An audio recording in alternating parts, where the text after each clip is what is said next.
अस्सलाम वालेकुम नाजरीन, आप देख रहे हैं K92 न्यूज़ और मैं हूं रुबीना नाज। चलते हैं इलाकाई खबरों की तरफ। District Kashmir bureau chief Abdul Razzaq आगाही कनकोट ट्रेजरी ऑफिस में अवाम बिलखसूस पेंशन हासिल करने वाले बुजुर्ग शहरियों को शदीद मुश्किलात और अजियत का सामना करना पड़ रहा है। इत्तलात के मुताबिक ट्रेजरी ऑफिस दोपहर 2 बजे तक बंद रहा, जिसके बाद सैकड़ों पेंशनर सख्त गर्मी में भूख और प्यास की हालत में कई घंटे इंतजार करते रहे।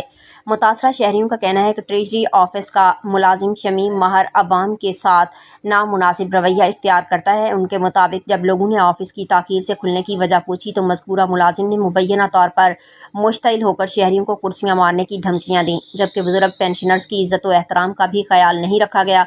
दरी असना Sindh United Party SUP town Ghauspur के कारकुन ट्रेजरी ऑफिस पहुंचे तो वहां मौजूद शहरियों ने अपने मसाइल बयान करते हुए कहा कि उनकी दादरसी करने वाला कोई नहीं।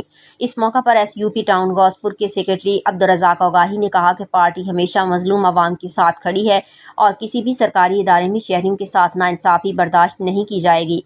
उन्होंने ज़िला इंतज़ामिया और मुतल्लिका हुक्काम से मुतालबा किया कि वाक़े का फौरी नोटिस लेकर ज़िम्मेदार अफराद के खिलाफ कानूनी कार्रवाई की जाए। पेंशनर्स को इज़्ज़त व एहतराम के साथ बर वक्त अदायगी यकीनी बनाई जाए। बसूरत दीगर SUP अवाम के साथ मिलकर एहतजाज का दायरा मज़ीद वसी करेगी।